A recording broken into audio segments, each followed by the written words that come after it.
Morning, children. How are you? I hope you are all doing well. Here I am fine.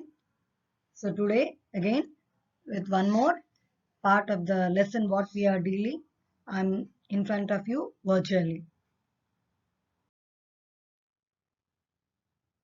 Children, we are dealing the lesson metals and non-metals. In the last part, we have completed the physical properties of metals and non-metals, and there I have left a sonority. Today we are going to continue with the sonority, one of the physical property. Okay, and few more activities we are going to discuss related to metals and non-metals. Uh, Children, please be attentive and listen carefully each and everything. If you have any doubt, please make a call to me. Okay. The physical property is sonority. When metal pipes strike each other, they produce a ringing sound. I hope you have heard this. Or you strike on any metallic surface with any stone or something, then also you have heard the sound. So the property of a metal objects produce a ringing sound when struck with a hard object is called sonority. Okay, listen. Objects like wind chimes and bells make use of this property. Okay, keep in the mind this. And whereas non-metals produce a dull sound when struck with a hard object. I hope children you have understood this property, sonority. So the picture which you are seeing is one is wind chime. Okay, this wind chime make use of the sonority, and as the wind blows, we know that it makes sound. And I hope you have seen in one of the picture also about this. Okay, and the next picture is related to non-metal, nothing but your graphite. Where a graphite falls down or you strike on that, will it make a sound? No, you will not get a ringing sound. So you have to remember metals make the ringing sound, whereas non-metals will not make a ringing sound. So children, the activity related to the physical properties only, and here observing the appearance and colors of some materials. Okay, so when you see the picture of iron, zinc, copper, and sulfur. Okay, in this you have seen both metals as well as non-metals. Observe the colors over here. Okay,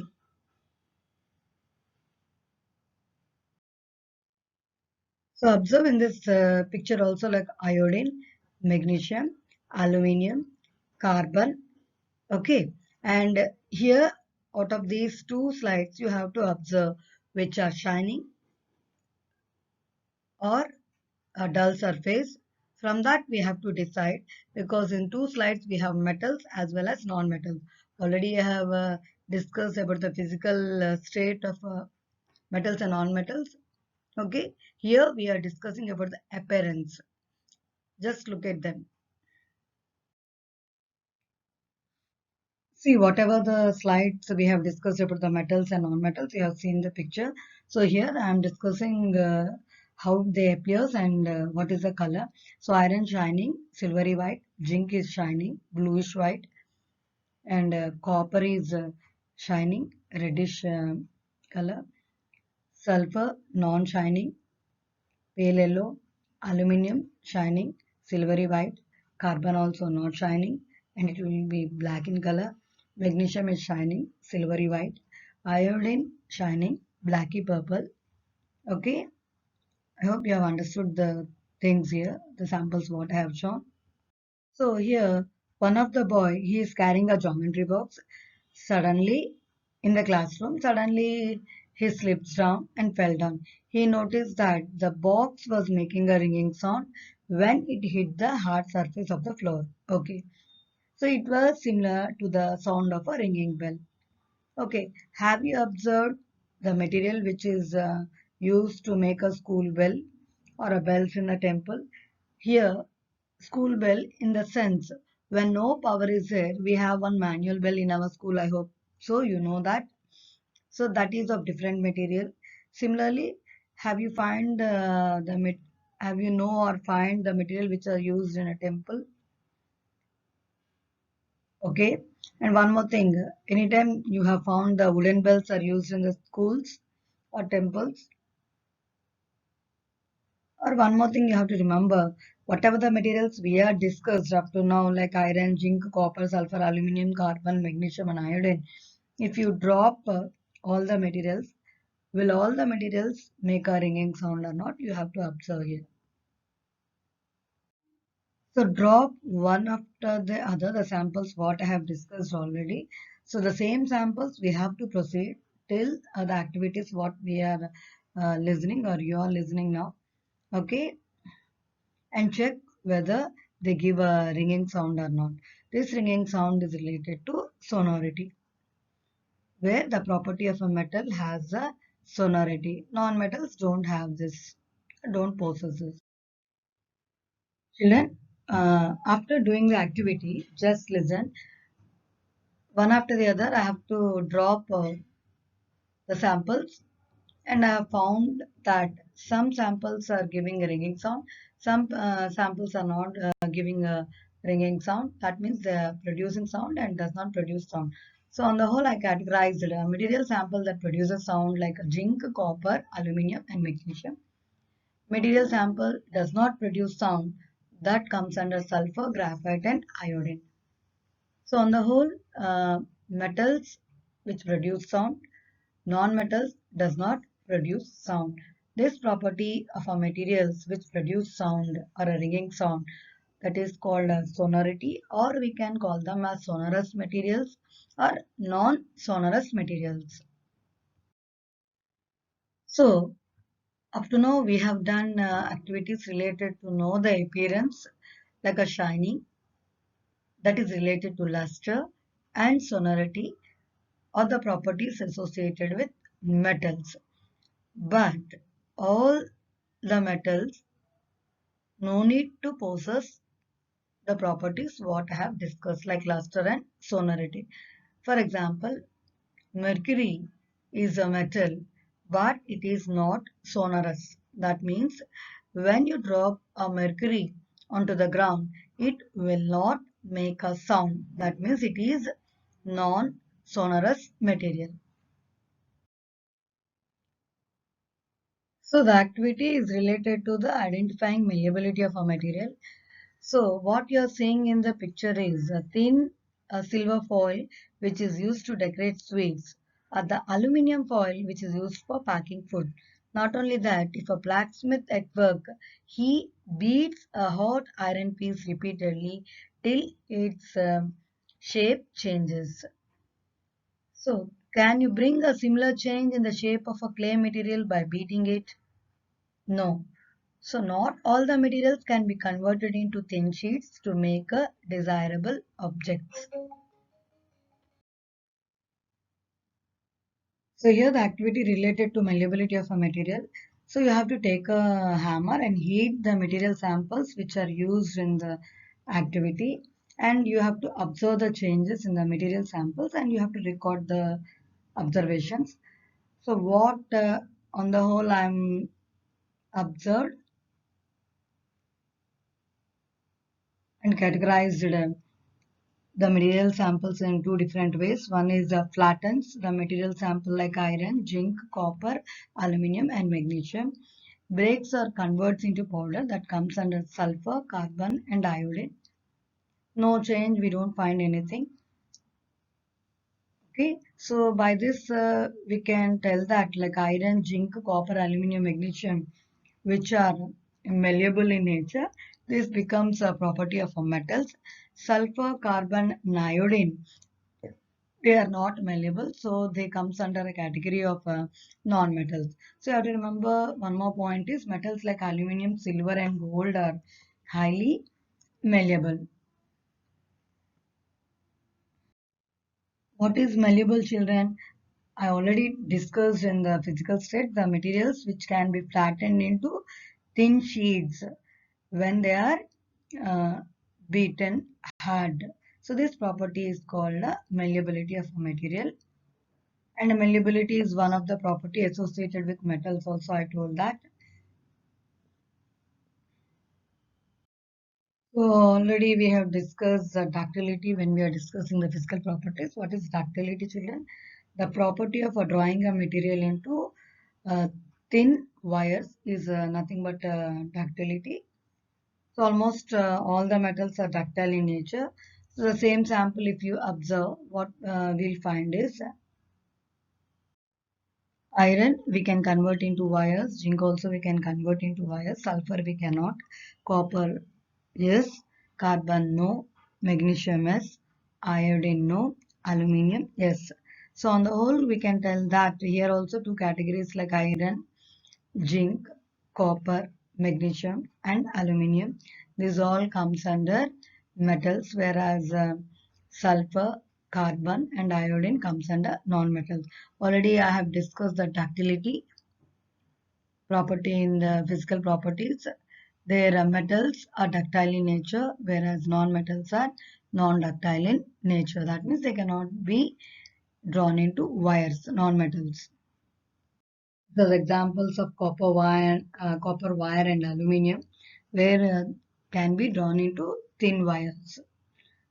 Property associated with this is making of a thin wires is ductility. And then activity related to electrical conductivity. I hope you have observed the electrician using a screwdriver.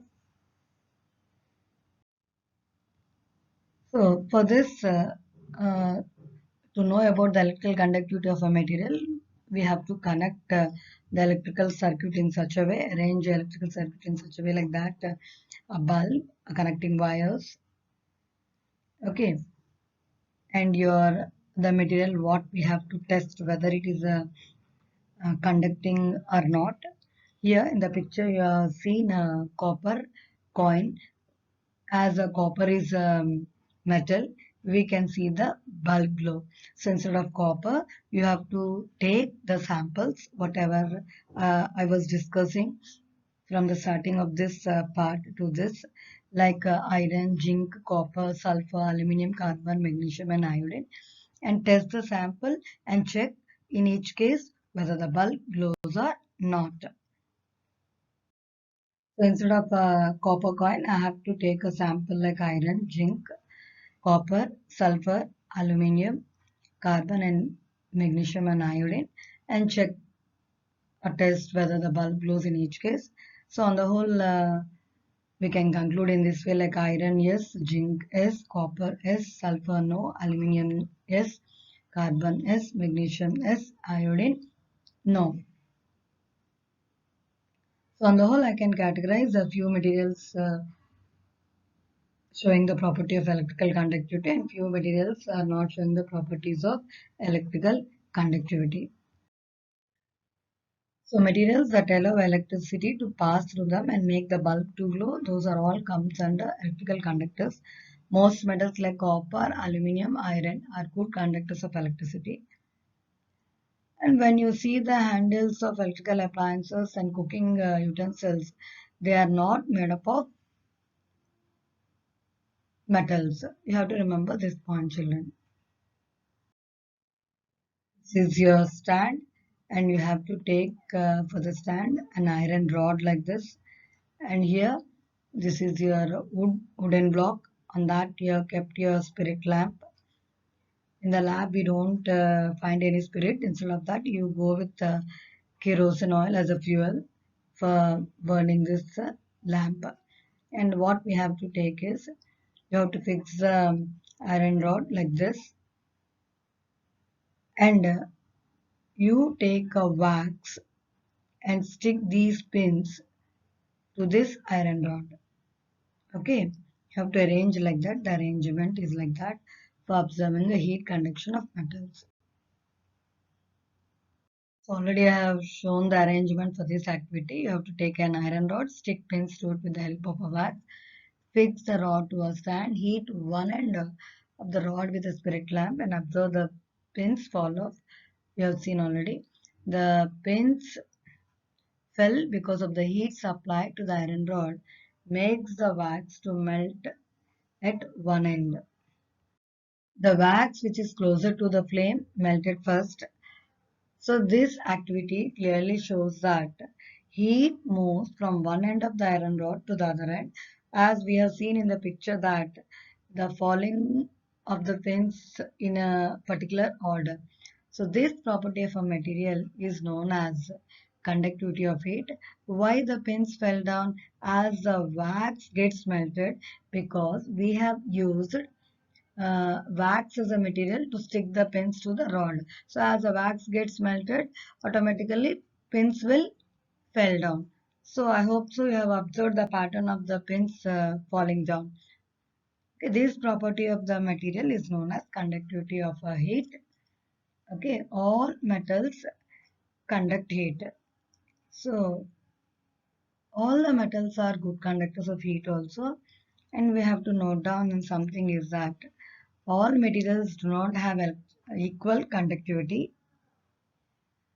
Whatever the materials I have taken which comes under metals like iron, copper and aluminium, because of their conductivity, they are used as cooking vessels. So this is the table showing various physical properties of metals and non-metals. What all we have discussed, like lustrous, sonorous, nothing but sonority. Lustrous means luster only. Conduction of heat, we can call it as a thermal conductivity also. Uh, Conducts electricity, we can call it as electrical conductivity also. Malleable means malleability also, children. Ductile means ductility. So words can be used in different ways. Remember that. Okay. And I have to identify whatever the sample we have taken and all the activities we have seen related to luster, lustrous, sonorous, conduction of heat, conducts electricity, malleable, and ductility, and you identify whether the given sample comes under metal or non-metal. On the whole, table of form is given. So iron, all the cases yes. So that comes under metal category. Already we have discussed metals, non-metals have some properties in the last part. That through activities we are seeing this. Okay, zinc, all the properties yes, so it comes under metal. Even copper also, all the properties yes, so it comes under metal. Sulfur, all the properties no, non-metal. Aluminium, all the properties are yes, so it comes under metal category. Graphite, so it shows only few properties. It's not showing other properties. So it comes under non-metal. Magnesium, it shows all the properties that it comes under a metal. Iodine, even though it is lustrous, okay, so it will not show the other properties. So it comes under non-metal. And few exceptional cases also when I am discussing the last part, I told. So on the whole, there I have given a gist in the first part that how do metals possess few properties and whereas non-metals possess few properties. In today's class, we have done all the activities. So on the whole, metals like iron, zinc, aluminum, copper and magnesium, non-metals are sulfur, iodine and carbon. As when you go to the graphite, because few properties are S, no, that's why it comes under metalloids. So all the materials are classified, whatever the materials available are classified into metals, non-metals and metalloid children. So in today's class, we have learned different activities to know whether a given sample is a metal or a non-metal. I hope children you have understood today's class.